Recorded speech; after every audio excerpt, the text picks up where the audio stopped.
Video like जरूर कर लीजिए और ऐसे वीडियो लगातार फ्री में पाने के लिए चैनल को तुरंत सब्सक्राइब कर लीजिए और बेल आइकन को जरूर टैप कर लीजिए ताकि आगे भी सारे वीडियो आपको मिलते रहे। यूट्यूब में फॉलो करते हैं तो प्लीज ये वाला फ्री टेलीग्राम चैनल जरूर ज्वाइन कर लीजिएगा। सारे नोटिफिकेशन सारे अपडेट यहीं पे आते हैं, ध्यान रखिए। दोस्तों स्वागत है आपका सी सेट प्रिपरेशन के इस यूट्यूब चैनल पर। आज की इस वीडियो में हम लोग आरओ री एग्जाम के लिए एक महत्वपूर्ण बिंदु डाइस की शुरुआत करेंगे। इससे पहले की क्लास में हम लोगों ने रीजनिंग के कई महत्वपूर्ण बिंदु जैसे काउंटिंग ऑफ फिगर हो गया, कोडिंग डिकोडिंग है, कैलेंडर है, क्लॉक है, इन सब का डिस्कशन कर रखा है। अगर आपने नहीं देखा है तो आप प्लेलिस्ट में जाकर जरूर देखिएगा। यह क्लास आरओ के लिए अत्यंत महत्वपूर्ण है, साथ ही साथ अन्य जितने भी प्रतियोगी परीक्षाएं उनके लिए भी महत्वपूर्ण है। तो चलिए दोस्तों शुरू करते हैं आज के इस इंटरेस्टिंग सेशन को। इससे पहले एक जरूरी सूचना है कि अगर आप आरओ की कंप्लीट और सिलेक्शन वाली प्रिपरेशन करना चाहते हैं तो आप टीम के पेड कोर्सेज को ज्वाइन कर सकते हैं, जिसके लिए नीचे जो स्क्रीन पर नंबर दिख रहा है आप इनमें से किसी भी नंबर पर कॉल या फिर व्हाट्सएप कर कोर्स की जानकारी प्राप्त कर सकते हैं। चलिए अब बढ़ते हैं अपने क्लास की ओर। देखिए यहाँ पर डाइस के बारे में बताया गया। डाइस, सबसे पहले तो ये समझिए कि डाइस होता क्या है। आपने लूडो का गेम जरूर खेला होगा। लूडो के गेम में वो वाला मतलब पार्ट जिसे आप ऐसे फेंकते हैं जिस पर अंक लिखे होते हैं, जैसे आपने ऐसे देखा होगा, ऐसे ही एक मतलब डाइस होता है, पासा होता है, इस पर 1 से 6 तक अंक बना होता है, जैसे 1 2 3 4 5 6 ऐसे होते हैं ना। फिर यहाँ पर 1 2 3 4 5 1 2 3 4, इसी को हम लोग कहते हैं डाइस। ठीक, डाइस हो गया। अब डाइस में एक चीज यहाँ पर आप समझ के चलिएगा, डाइस में कुल 6 फेस होते हैं। फेस का मतलब फलक। फलक किसे कहते हैं इसको जैसे देखिए आप यहाँ पर मान लीजिए लूडो की गोट मतलब ये डाइस है, तो इसमें 1 2 3 4 5 6 ऐसे 6 तक अंक बने, इसका एक फलक हो गया। मान लीजिए दूसरे साइड में यहाँ पे 5 तक अंक बना, ये दूसरा फलक हो गया। देखिए ये 4 तक अंक बना, ये तीसरा फलक हो गया। आप देखेंगे फिर इसके देखिए 6 के पीछे एक होगा, 4 के नीचे एक होगा और 5 के पीछे भी एक होगा। तो फलक की अगर बात करें कुल कितने फलक होते हैं, तो फलक आपको याद रखना है 6 होता है। इसको इंग्लिश में फेस भी कहते हैं। ठीक, अब इसमें एक बार पूछा जाता है भुजा भी कितना होता है। साइड की बात करें तो साइड इसमें ना कुल 12 होते हैं। आपको डायरेक्ट याद रखना है 12 साइड होते हैं। 12 कैसे, देखिए आप ये देखिए 4, ये देखिए 4 ऊपर हो गया है ना, 4 ऊपर है। अब जब 4 ऊपर है तो ऐसे 4 नीचे भी होगा, एक यहाँ पर दिख रहा है, एक यहाँ पर दिख रहा है, 2 ऐसे एक पीछे गया होगा, एक पीछे से आया होगा, 8 हो गया। ये देखिए 9 10 11 और एक उस साइड में होगा जो यहाँ से ऐसे होगा, ये 12। तो इसमें कुल 12 भुजा होता है। अगर कोने की बात किया जाए किसी डाइस में कोना कितना होता है, कॉर्नर कितना रहता है, तो कॉर्नर 8 होता है। देखिए 1 2 3 4, ये 4 ऊपर है तो ऐसे 4 नीचे भी रहेगा। तो 3 पॉइंट तो आपको डायरेक्ट याद रखना है कि फलक 6, भुजा 12 और कोने 8। अब देखिए डाइस 2 प्रकार के होते हैं। 2 प्रकार के डाइस कौन कौन से, एक है मानक पासा जिसे स्टैंडर्ड डाइस कहते हैं, और दूसरा होता है असाधारण या फिर अमानक पासा जिसे नॉन स्टैंडर्ड या सिंपल डाइस कहते हैं। देखिए स्टैंडर्ड पासा किसे कहते हैं, इसके विपरीत फलकों का योग 7 होता है। विपरीत फलक मतलब जैसे देखिए आपने यहाँ पर लिख दिया ना, ये 6 दिख रहा है, तो इसके पीछे जो इस 6 के पीछे रहेगा ना वो हमेशा 1 रहेगा, तभी तो 7 बनेगा। जैसे यहाँ पर ऊपर अगर आपको ऐसे 5 दिख रहा है ना, तो इसके नीचे जो होगा ये हमेशा 2 होगा। अगर यहाँ पर ऐसे 4 दिख रहा है तो इसके पीछे हमेशा 3 होगा। तो स्टैंडर्ड डाइस किसे कहते हैं, कोई भी ऐसा 2 डाइस जिसके विपरीत फलकों का, कोई भी ऐसा डाइस, 2 डाइस नहीं, डाइस जिसके विपरीत फलकों का योग हमेशा 7 होता है। अच्छा एक चीज ध्यान दीजिएगा, अगर विपरीत फलकों का योग 7 है तो कभी भी जो सामने फलक दिखेंगे ना उसका योग 7 नहीं हो सकता है। तो आप ऐसे भी याद रख सकते हैं।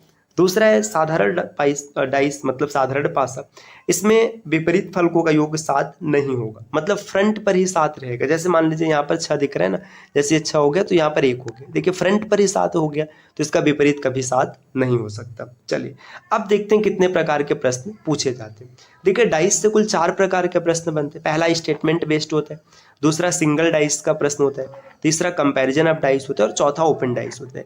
इसमें ना ये जो तीसरा और चौथा पैटर्न है ये काफी महत्वपूर्ण है, बाकी स्टार्टिंग के 2 पैटर्न से उतने ज्यादा प्रश्न नहीं बनते। तो अब हम लोग देखते देखिए स्टेटमेंट बेस्ड क्वेश्चन कैसे बनते हैं और इसको सॉल्व करने का ट्रिक क्या होता है। देखिए इसका ट्रिक ये है ना कि प्रत्येक सतह के 4 पड़ोसी और एक विपरीत होता है। जैसे देखिए यहाँ पर एक डाइस है, ठीक, ये एक डाइस हो गया, तो इस डाइस के ना पड़ोसी कितने होने वाले, इसके पड़ोसी 4 होने वाले, और इसके विपरीत कौन होगा, इसके विपरीत सिर्फ 1 होगा। और ऐसे भी सामान्य सी बात है। अब जैसे देखिए ये डाइस है, आप लूडो का खेल खेल रहे हैं, मान लीजिए यहाँ पर इसमें लिखा गया है कि ये एक फलक है, ठीक है। आप ऐसे जिस रूम में बैठे ना उस रूम को देखिए, जिस रूम में आप बैठे उस रूम को देखिए।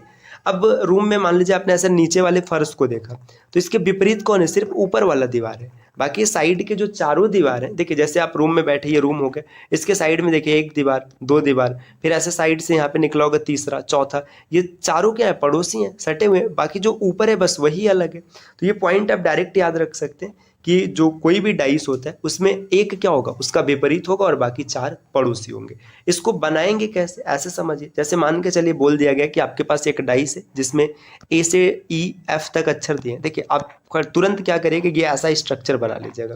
देखिए मान लीजिए यहाँ पर मैंने लिख दिया ए बी सी डी, है ना, यहाँ पर ई हो जाएगा और यहाँ पर ये एफ हो जाएगा। हमने ना इस डाइस को ओपन कर दिया। ओपन करने का मतलब ऐसे समझिए कि ये ए बी सी डी ऐसे जब बंद होंगे तो चारों दीवार बनेगा। जैसे ये देखिए ए ऐसे रहेगा, फिर बी बंद होकर इसके सामने ऐसे आएगा, है ना, सी इसके सामने आएगा, फिर लास्ट में डी ऐसे, देखिए 1 2 3 और एक 4 पीछे का दीवार हो जाएगा, एक इसके ऊपर होगा और एक इसके नीचे होगा। यही चीज यहाँ पर किया गया है। तो इसमें देखिए जो ये A B C D E F हम लोगों ने बनाया, इसमें क्या क्या चीज आपको याद रखना है। देखिए सबसे पहले तो ई और एफ ये हमेशा एक दूसरे के विपरीत होंगे, ये कभी पड़ोसी नहीं हो सकते। ए और सी जो अल्टरनेट है ना, ये हमेशा क्या होंगे, एक दूसरे के विपरीत होंगे। बी और डी एक दूसरे के विपरीत होंगे। बाकी जितने भी है ना सब पड़ोसी होंगे।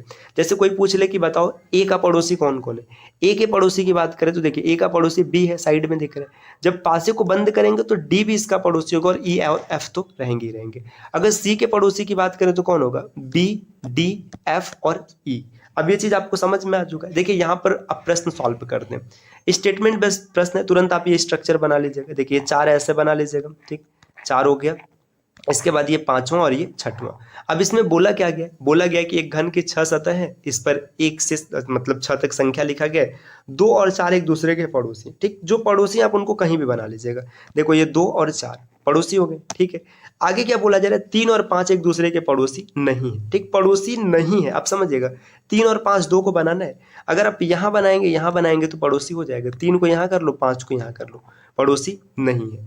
आगे क्या बोला जा रहा है कि देखिए 2 और 6 एक दूसरे के पड़ोसी। देखिए 2 यहाँ पर हो गया, अगर 6 को आप यहाँ पर बना लेंगे तब तो भाई इसका पड़ोसी हो जाएगा, क्योंकि ये 2 और 6 पड़ोसी हो जाएंगे। लेकिन अगर यहाँ बनाएंगे तो नहीं हो पाएगा। अब 1 यहाँ पर आ गया। अब आपसे पूछा क्या जा रहा है कि 1 का विपरीत कौन होगा। देखिए 3 का विपरीत 5 हो जाएगा, 2 का विपरीत 1 हो जाएगा और 4 का विपरीत 6 हो जाएगा। बस यही 3 अपोजिट मिलेंगे, क्योंकि भाई 6 में 3 अपोजिट मतलब 3 ही तो पेयर बनेगा। तो इसमें पूछा क्या है, इसमें पूछा है 1 का विपरीत कौन है, तो 1 का विपरीत 2 है। विकल्प डी उत्तर टिक करिए और आगे बढ़िए।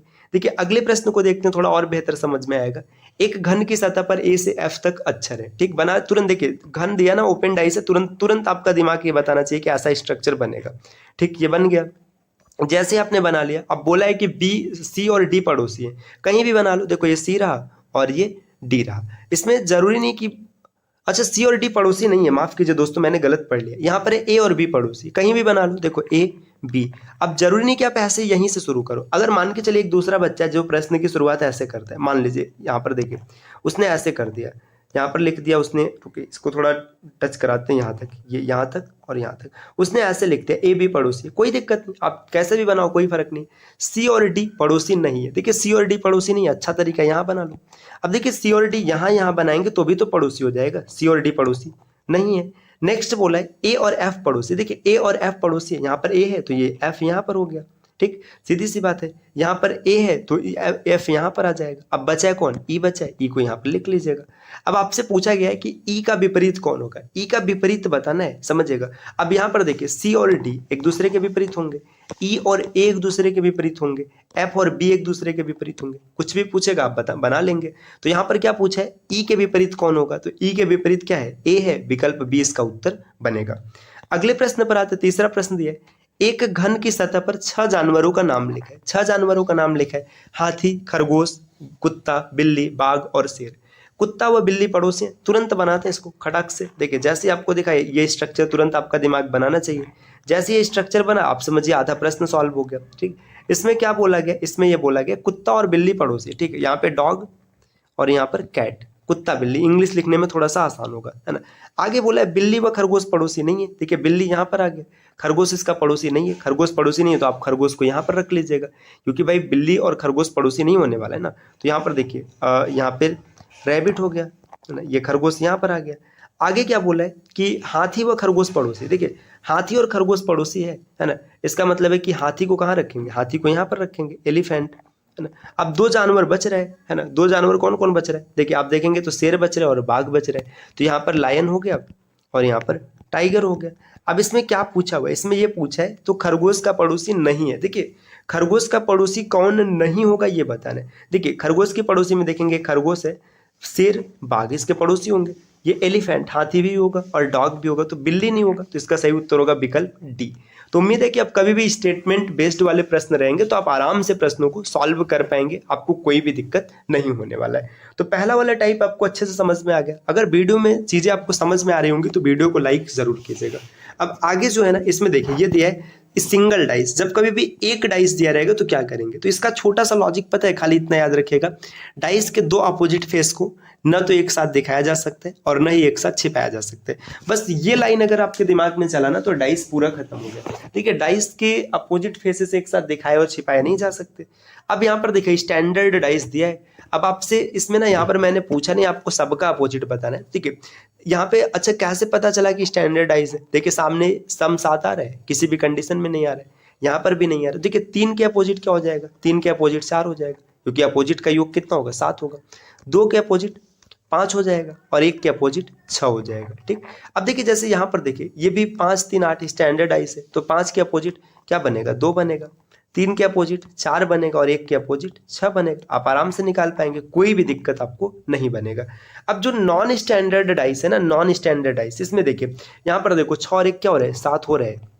यहाँ पर देखिए 4 और 3 7 हो रहा है। तो अब यहाँ पर जैसे मान के चले मैंने पूछ लिया कि बताओ 1 के अपोजिट क्या हो सकता है, ठीक, या 1 के अपोजिट क्या होगा। तो देखिए 1 के अपोजिट ना 5 और 6 ये सामने दिख रहा है तो अपोजिट नहीं हो सकता। इसके अतिरिक्त जितनी चीजें बच रही, 2 हो सकता है, 3 हो सकता है, 4 हो सकता है, इसमें से कुछ भी हो सकता है। ये डिपेंड करेगा कि कैसा कंडीशन और कैसा ऑप्शन है। जैसे यहाँ पर मैंने पूछा अच्छा बताओ तो अब 6 के अपोजिट क्या हो सकता है, तो 1 और 5 को छोड़ दीजिएगा, 2 3 4 इसमें से कुछ भी हो सकता है। तो जो चीज आपको फ्रंट पर नहीं दिख रहा है उसमें से कोई भी एक दूसरे के अपोजिट हो सकते हैं। तो इसकी जब 2 डाइस दिया हो, देखिए जब भी 2 डाइस दिया होगा ना तो होगा क्या, एक चीज समझिएगा, ये 2 अलग अलग डाइस नहीं होते, एक ही डाइस के 2 रूप को दिखाया जाते हैं। जैसे आप लूडो खेलते हैं, मान के चलिए लूडो की एक डाइस है, आपने पहली बार इसको रोल किया, आपको 6 मिल गया, तो देखिए वही डाइस पर 6 मिला।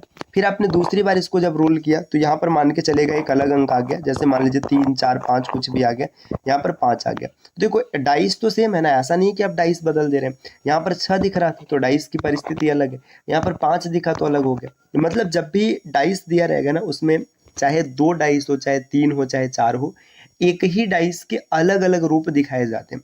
अब देखिए इसमें क्या हो सकता है कि 1 फेस कॉमन, आप डाइस को जब कॉर्नर से देखेंगे तो आपको 3 फेस दिखाई देगा, ये कल की क्लास में हम लोगों ने सीखा था।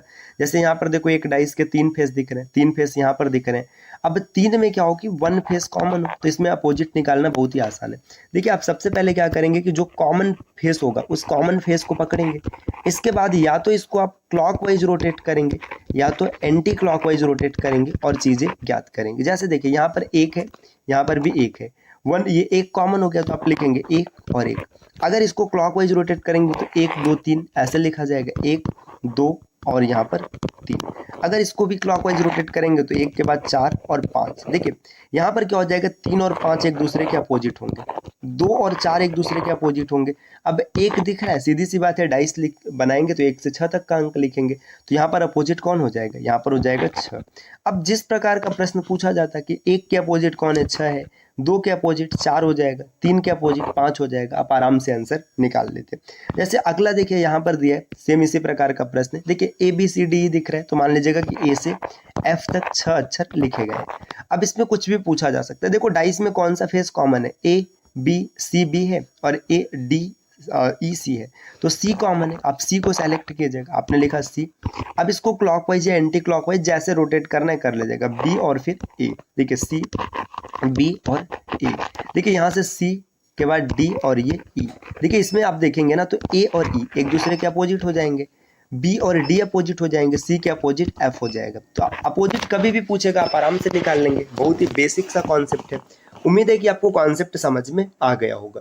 देखिए अब क्या हो सकता है कि आपको 2 फेस कॉमन मिले, पहले 1 फेस कॉमन है, फिर दूसरी परिस्थिति क्या होगी कि दो फेस कॉमन होगा, तो दो फेस कॉमन और भी आसान है। देखिए इसमें जो कॉमन फेस है उसको छोड़ दीजिएगा, जो कॉमन नहीं है वो अपने आप अपोजिट हो जाएगी। जैसे जो नॉन कॉमन फेस है, मतलब कॉमन नहीं है, जो कॉमन नहीं है वो दोनों एक दूसरे के अपोजिट होंगे, आपको बस इतना याद रखना है। जैसे यहाँ पर देखिए दिया है ना 1 2 3, 3 5 1, देखिए 1 और 3 यहाँ पर है, 1 और 3 यहाँ पर है, ये दोनों कॉमन है, तो 2 और 5 एक दूसरे के क्या हो जाएंगे, अपोजिट हो जाएंगे। 2 और 5 अपोजिट हो जाएंगे। अब देखिए 1 और 3 की बात करेगा ना, तो 1 और 3 के अपोजिट या तो 4 होगा या तो 6 होगा। अब अगर स्टैंडर्डाइज होगा तब तो चीज़ें आप बड़े आराम से निकाल लेंगे। स्टैंडर्डाइज किसे कहते हैं, कोई भी ऐसा डाइस जिसके जो सामने फेसेस दिखते हैं उसका सम 7 नहीं होना चाहिए। देखिए ये स्टैंडर्डाइज है, यहाँ पर भी स्टैंडर्डाइज है, तो आप आराम से लिख पाएंगे 1 के अपोजिट 6 हो जाएगा और 3 के अपोजिट 4 हो जाएगा, क्योंकि स्टैंडर्डाइज में अपोजिट फेसेस का सम कितना होता है, 7 होता है। अगले स्लाइड पर आते हैं, देखिए यहाँ पर एक डाइस दिया है। अब ये नंबर तो नहीं है, जब लेटर होगा तो इसमें आप एग्जैक्ट नहीं बता पाएंगे। देखिए ABC दिया है, बी सी डी दिया है, तो देखिए बी और सी कॉमन है, बी और सी कॉमन है, तो बचा ए और डी। ए और डी एक दूसरे के अपोजिट हो जाएंगे, ये पॉइंट डायरेक्ट आप याद रख लीजिएगा। अब बी और सी की बात करेंगे तो इसके अपोजिट या तो ई रहेगा या तो एफ रहेगा। अब ये आप नहीं बता सकते कि डाइस स्टैंडर्ड है कि नहीं है, तो इस वजह से आप ये कंफर्म नहीं कर पाएंगे कि बी के अपोजिट सी है कि एफ है। बस आपको इतना याद रखना है कि बी या सी में किसी एक के अपोजिट ई होगा और किसी एक के अपोजिट एफ होगा, ठीक। तो ये दो तरीका क्लियर हो गए। अब देखिए जब सभी फेस अलग अलग हो, जब सभी फेस अलग अलग होंगे तो यहाँ पर क्या करना है, आपको सीधा सीधा देखना है कि डाइस स्टैंडर्ड है कि नहीं। अगर डाइस स्टैंडर्ड होगा तब तो आप चीज़ों को बता पाएंगे, और अगर स्टैंडर्ड नहीं हुआ तब आप चीज़ों को नहीं बता सकते। देखिए जैसे यहाँ पर देखिए, अगर आप इसमें देखेंगे 1 2 3 ये स्टैंडर्ड है, ये भी स्टैंडर्ड है। अब आपसे पूछेगा कि बताइए अपोजिट, तो 1 के अपोजिट 6 हो जाएगा, 2 के अपोजिट 5 हो जाएगा और 3 के अपोजिट 4 हो जाएगा। स्टैंडर्ड डाइस की परिस्थिति तो हमेशा यही रहेगी, आपको सोचना ही नहीं, आप आराम से टिक करेंगे, आगे बढ़ेंगे। देखिए यहाँ पर देखिए ये डाइस स्टैंडर्ड नहीं है, देखिए 1 और 6 7 हो गया तो ये स्टैंडर्ड नहीं है, 3 और 4 7 हो गया, ये भी स्टैंडर्ड नहीं है। अब यहाँ पर अगर मान के चलिए ना, आपसे पूछ ले कि बताओ 5 के अपोजिट क्या होगा।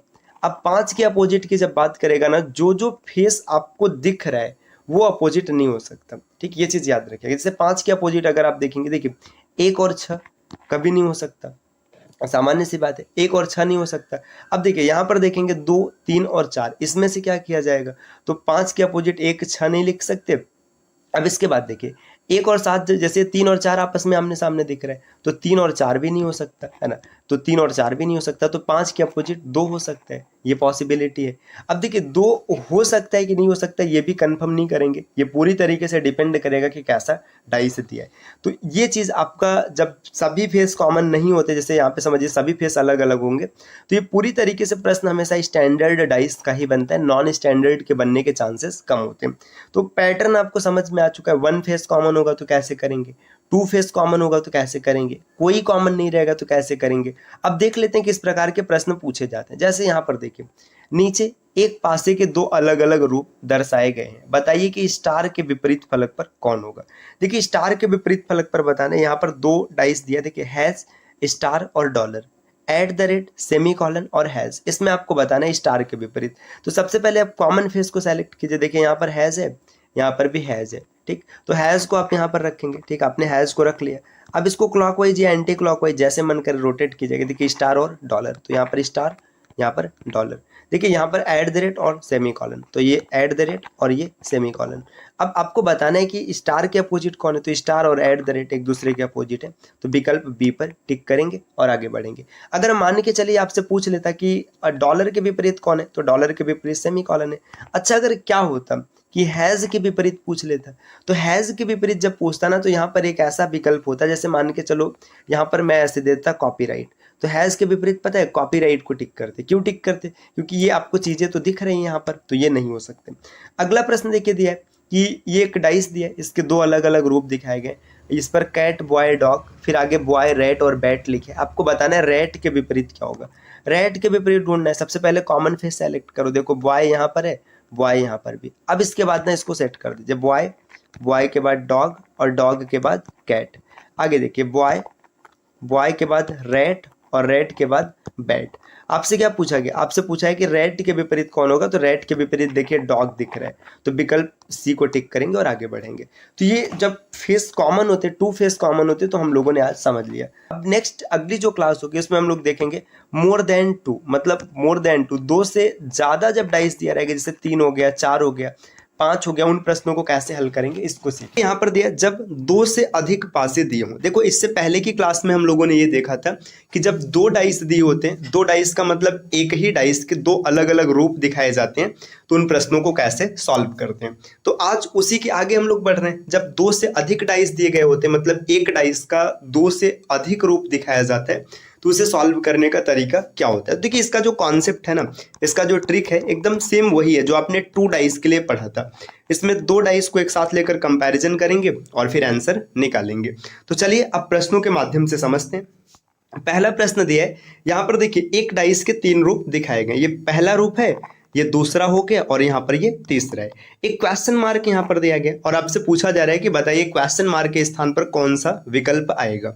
तो बहुत ही आसान सा तरीका है। सबसे पहले आप डाइस ए और डाइस बी को देखो। अगर आप इन दोनों डाइस को देखेंगे ना, तो इसमें सिर्फ 6 कॉमन है। तो 6 कॉमन है तो आप क्या करेंगे, 6 को लिखेंगे। अब या तो क्लॉकवाइज रोटेट करेंगे या तो एंटी क्लॉकवाइज। देखिए अगर हम यहाँ से क्लॉकवाइज रोटेट करें तो 6 के बाद आपको 2 मिलेगा और इसके बाद 3 मिलेगा। ये डाइस ए से मिल गया। अब इसके बाद डाइस बी को देखेगा, 6 के बाद 5 मिलेगा और 5 के बाद 1 मिलेगा।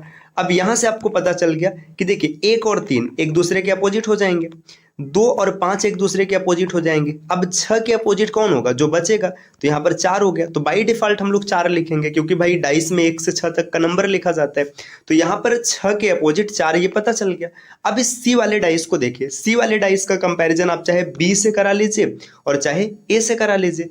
अगर आप इसको बी से मिलाएंगे, देखिए बी और सी को अगर एक साथ करके देखेंगे तो क्या पता चल रहा है, देखिए 2 के अपोजिट यहाँ पर देखिए 2 है, यहाँ पर 5 है, दिख रहा है ना। यहाँ पर देखिए 3 है, यहाँ पर 3 का अपोजिट 1 दिख रहा है, मतलब अपोजिट अपोजिट दिख रहा है। तो यहाँ पर 6 है तो 6 का अपोजिट क्या हो जाएगा, यहाँ पर 4 आप लिखेंगे तो इसका आंसर 4 हो जाएगा, विकल्प बी उत्तर बनेगा।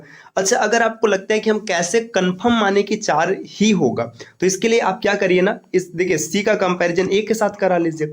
जब ए के साथ कराएंगे तो क्या होगा, देखिए इसमें 2 फेस कॉमन है। यहाँ पर देखिए 2 और 3 है और यहाँ पर भी 2 और 3 है। जब कभी भी 2 फेस कॉमन होता है तो जो बचा हुआ तीसरा फेस एक दूसरे का अपोजिट हो जाता है। तो यहाँ पर 6 दिख रहा है। अब देखिए यहाँ पर या तो 6 आएगा या तो 4 आएगा। अब कैसे कंफर्म होगा कि 6 आएगा कि 4 आएगा, तो इसके लिए ना डाइस का रोटेशन करेंगे। रोटेशन का मतलब देखो यहाँ पर 2, 3 और फिर 6 दिया है। अब यहीं पे आप देखेंगे ना, तो देखिए 2, 3 और 6 होना चाहिए, लेकिन आप यहाँ पर देखेंगे तो 3 और 2 है। ठीक, देखिए पहले 3 है फिर 2 है। अब ये क्या है, ये देखिए एक क्लॉकवाइज घूम रहा है, दूसरा एंटी क्लॉकवाइज घूम रहा है। तो इस तरीके से क्या होगा कि 6 यहाँ पर डायरेक्ट नहीं लिखेंगे, 6 का अपोजिट लिखेंगे 4। देखिए मैं यहाँ पर समझाना क्या चाहता हूँ, ये चीज़ समझिए। देखिए यहाँ पर अगर आप 2 से शुरुआत करेंगे, देखिए 2 के बाद 3 और 3 के बाद 6, ये मिला। आप अगर यहाँ पर 2 से शुरुआत करेंगे तो 2 के बाद अगर आपको 3 चाहिए ना, तो आपको ऐसे घूमना पड़ा। देखो ये एंटी क्लॉकवाइज है और यहाँ पर ये क्लॉकवाइज है। तो जब कभी भी रोटेशन अलग अलग होगा तो जो तीसरा है ना, इसका अपोजिट आंसर बनेगा। और रोटेशन समान होगा। समान का मतलब जैसे ये क्लॉकवाइज घूमा, ये भी क्लॉकवाइज घूमता, तो इसी को आप लिख देते, तो 4 आपका उत्तर बन जाएगा। चाहे आप जिस विधि से कीजिए, आंसर में कोई फर्क नहीं पड़ेगा। अगला प्रश्न यहाँ पर देखिए दिया हुआ है कि इसमें ना अब नंबर या लेटर न लिखकर सिंबल लिखा गया। यहाँ पर इक्वल टू है, यहाँ पर डिवीजन है और ये ट्रायंगल है। इसी तरीके से डिवीजन, क्रॉस और यहाँ पर एक सर्कल दिया है, या फिर आप जीरो भी समझ सकते हैं। यहाँ पर देखिए एक रेक्टेंगल दिया है, एक सर्कल दिया और क्वेश्चन मार्क की वैल्यू बतानी है। बहुत ही आसान सा तरीका है, बस वही पुराना वाला तरीका। आप देखिए डाइस ए ये हो गया, ये डाइस बी हो गया, ये डाइस सी हो गया। ए और बी को देखेगा, यहाँ पर आप देखेंगे तो जो ये भाग का चिन्ह है ये दोनों में कॉमन है। इसके बाद क्लॉकवाइज रोटेट कीजिएगा तो भाग के बाद इज इक्वल टू लिखेंगे और फिर ट्रायंगल बनाएंगे। यहाँ पर देखिए क्रॉस हो जाएगा और यहाँ पर सर्कल हो जाएगा। अब देखिए, अब ध्यान से देखिएगा, ये ट्रायंगल और सर्कल एक दूसरे के अपोजिट है। इज इक्वल टू और क्रॉस एक दूसरे के अपोजिट है। अब भाग के अपोजिट कौन सा चिन्ह होगा, तो देखिए यहाँ पर ये जो चतुर्भुज दिख रहा है यही इसके अपोजिट होगा, क्योंकि एक डाइस में 6 ही आकृतियां मिलेंगी। अब आपसे पूछा गया कि क्वेश्चन मार्क की वैल्यू क्या होगी। देखिए अब यहाँ पे ना ये जो सर्कल है, देखिए दोनों में सर्कल कॉमन है, सर्कल कॉमन है, तो इसके बाद अब आप आराम से रोटेशन करा सकते हैं। जैसे ही रोटेशन कराएंगे तो चीजें आपको मिल जाएगी। या फिर आप ऐसे भी सोच कर देख सकते हैं, देखिए यहाँ पर सर्कल दिया है तो सर्कल का अपोजिट तो हो नहीं सकता, मतलब ट्रायंगल को आप नहीं रख पाएंगे। देखिए यहाँ पर ये दिया है रेक्टेंगल दिया, तो इसका भी अपोजिट नहीं रख सकते, मतलब भाग को नहीं रख सकते। तो अब या तो यहाँ पर आप किसको रखेंगे, या तो इज इक्वल टू रखेंगे या तो फिर आप क्रॉस रखेंगे। तो देखिए इज इक्वल टू ऑप्शन में दिख ही नहीं रहा है तो क्रॉस रख देंगे, यही इसका उत्तर बन जाएगा।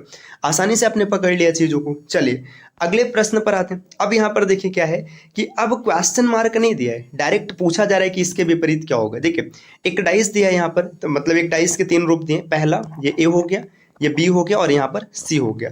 आपसे पूछा जा रहा है कि बताओ 3 के विपरीत क्या होगा। अब 3 के विपरीत निकालना है, बहुत ही आसान सा पैटर्न है, आप इसको क्लियर कर सकते हैं। देखिए यहाँ पर आप किसी भी 2 डाइस को सेलेक्ट कीजिएगा। अब 2 डाइस को अगर सेलेक्ट करेंगे ऐसे, देखिए इसमें देखिए 2 और 3 और इसमें भी 2 और 3 है, तो 1 और 4 तो एक दूसरे के अपोजिट हो जाएंगे। ठीक, 1 और 4 अपोजिट हो गया। इसके बाद देखिएगा यहाँ पर आप आगे देखिएगा, यहाँ से देख लीजिएगा 3, 2 और 1, और यहाँ पर देखेंगे तो 3 और अच्छा इसमें 3 और 1 भी है। देखिए यहाँ पे 2 फेस कॉमन है। देखिए यहाँ से दोनों से पता चला कि 1 और 4 अपोजिट है, ए बी से पता चल गया। अब आप ए और सी को मिला के देखिएगा, ए और सी को मिला के देखो, देखो 1 3 इसमें है और 1 3 यहाँ भी है, तो 5 और 2 एक दूसरे के अपोजिट हो जाएगा। 5 और 2 एक दूसरे के अपोजिट हो गया, तो अब बचा कौन है, 3 है, और 3 के अपोजिट 6 हो जाएगा। विकल्प सी को टिक करेंगे। ऐसे भी एक चीज आप यहाँ पर देख सकते थे। देखिए आपने एक पॉइंट पढ़ा हुआ है कि जो डाइस होता है, डाइस में अपोजिट फेसेस को ना तो छिपाया जा सकता है ना तो दिखाया जा सकता है। देखिए 3 सभी डाइस में दिख रहा है। ठीक, अब देखिए 3 के साथ 2 और 1 दिख रहा है, इसका मतलब कि ये दोनों पड़ोसी होंगे, अपोजिट नहीं हो सकते। ठीक, इसके बाद देखिए 3 के साथ 4 दिख रहा है तो ये भी इसका पड़ोसी हो जाएगा, और 3 के साथ 5 दिख रहा है तो ये भी पड़ोसी हो जाएगा। ये चारों तो पड़ोसी हो जाएंगे, तो अपोजिट कौन बचेगा, 6 बचेगा। इस कॉन्सेप्ट का भी आप प्रयोग कर सकते हैं। जितना बेहतर आप सोच पाएंगे उतना बेहतर आंसर मिलेगा। देखिए इसमें पूछा गया कि ए के अपोजिट क्या होगा। ठीक, ए के अपोजिट निकालना है। डाइस को ध्यान से देखिएगा, यहाँ पे क्या क्या दिया हुआ है। देखिए सी डी ई, फिर इसके बाद ए बी और सी, और यहाँ पर देखेंगे तो ई एफ और बी दिया है। अब कोई भी कॉमन डाइस सेलेक्ट कर लीजिएगा जहां से आपको मिल जाए। जैसे देखिए इसमें सी है और इसमें भी सी है, तो लिखेंगे सी डी और ई। यहाँ पर देखिए सी बी और ए, देखिए यहाँ पर बी रहेगा। ई और ए एक दूसरे के अपोजिट है, बी और डी अपोजिट है तो सी के अपोजिट एफ हो जाएगा। ए के अपोजिट पूछा है, ई को टिक करिए, आगे बढ़िए। अब देखिए यहाँ पर 2 से अधिक डाइस दिया। यहाँ पर देखिए इसमें ना आपको 4 डाइस दिया है और आपसे पूछा जा रहा है कि 3 के अपोजिट क्या होगा। बिल्कुल भी आपको परेशान नहीं होना है। जो नियम 2 डाइस में लगा है, जो नियम 3 डाइस में लगा है, वही 4 में लगेगा। 4 क्या 5 6 7 कितना भी डाइस दियो, नियम सब सेम रहेगा। अब इसमें पूछा 3 के अपोजिट क्या होगा। देखो 3 यहाँ भी है, 3 यहाँ भी है, 3 यहाँ भी है। अब चाहे तो आप थोड़ा सा टेक्निकली भी सोच सकते हैं चीजों को ना। देखिए अपोजिट फेसेस दिखाया नहीं जा सकते। देखिए 3 है, 3 के सामने देखो इसमें देखेंगे तो 1 और 2 दिख रहा है, मतलब 1 और 2 इसका अपोजिट नहीं हो सकता। यहाँ पर देखो 3 के साथ 1 है, 1 के अतिरिक्त 5 दिख रहा है, ये भी अपोजिट नहीं हो सकता। देखो 3 के साथ 4 दिख रहा है, ये भी अपोजिट नहीं हो सकता। जब ये 4 अपोजिट नहीं हो सकते तो बचा है 6, 6 को टिक करो, आगे बढ़ो। तो आप थोड़ा सा सोच कर भी प्रश्नों को कर सकते हैं, जरूरी नहीं कि आप इसको बनाइए ही, बाकी आप बनाएंगे तो भी आपको आंसर मिल जाएगा। चलिए अगले प्रश्न पर आते हैं। प्रश्न संख्या 6 दिया है। देखिए अब यहाँ पर प्रश्न का पैटर्न थोड़ा सा बदल दिया गया। 2 डाइस यहाँ पर दिया गया और 1 डाइस ऑप्शन में है। आपको पकड़ के बताना है कि ये जो 2 डाइस है ना, इसके जैसा कौन सा डाइस बनेगा। तो कोई दिक्कत नहीं, आप आराम से निकाल लेंगे। देखिए ये डाइस ए मान लीजिए, ये डाइस बी मान लीजिए। डाइस ए और बी में देखिए 5 कॉमन है, 5 कॉमन है मतलब 5 को रखेंगे, है ना। यहाँ पे ए हो गया और यहाँ पर बी हो गया। इसके बाद देखिए 5 के बाद 1 और ये 3। इसके बाद आगे आप देखिए 5 के बाद 4 और 4 के बाद 2। हमने क्लॉकवाइज रोटेट किया तो 3 और 2 एक दूसरे के अपोजिट है, 1 और 4 अपोजिट है, 5 के अपोजिट हो जाएगा 6। अब देख लीजिए किसमें अपोजिट फेसेस एक साथ दिख रहा है, जिसमें दिखेगा वो गलत हो जाएगा। देखिए पहले डाइस को देखेंगे तो यहाँ पर देखिए 1 6 और 5, देखिए 6 और 5 अपोजिट फेसेस दिख रहा है, ये आंसर नहीं होगा। दूसरे डाइस को देखेगा, यहाँ पर 1 और 4 दिख रहा है तो ये भी आंसर नहीं होगा। ठीक, तीसरे डाइस को देखेगा, यहाँ पर देखिए 2 और 3 दिख रहा है तो ये भी आंसर नहीं होगा। 3 आंसर नहीं होगा तो यही आंसर बनेगा। देखिए 4 है, 4 का अपोजिट 1 नहीं है, 2 का अपोजिट 3 नहीं और 6 का अपोजिट 5 नहीं, ये इसका उत्तर बनेगा। अगला प्रश्न यहाँ पर दिया साथियों, देखिए अब यहाँ पर देखिए कितने डाइस दे रखे हैं, 5 डाइस दिया है इसमें ना। अब ये ए हो गया, यहाँ पर बी है और यहाँ पर सी है। आपको बताना है कि इनकी वैल्यू क्या होगी, ए बी सी का मान क्या होगा। तो बहुत ही आसान सा प्रश्न बनेगा, आपको बिल्कुल भी परेशान नहीं होना है। चीजों को पहले आप ये सेट कीजिए कि अपोजिट कौन है। देखिए यहाँ पर देखेंगे तो 4 दोनों में कॉमन है। ये डाइस मान लीजिए पहला है, ये दूसरा, ये तीसरा, ये चौथा और ये पांचवा। देखिए पहले और दूसरे डाइस से देखिएगा आपको क्या पता चल रहा है। पहले और दूसरे डाइस से पता चल रहा है कि देखिए 4, 2 और 6। देखिए 4, 2 और 6, यहाँ पर मैंने एंटी क्लॉकवाइज रोटेट करा दिया। तो यहाँ पर 4, 5 और 3 जैसा रोटेशन होगा दोनों में वही रहेगा। देखिए 6 और 3 एक दूसरे के अपोजिट है, ठीक। 2 और 5 अपोजिट है, तो 1 और 4 एक दूसरे के अपोजिट हो जाएंगे। आराम से आपने सेट कर लिया, कोई दिक्कत नहीं।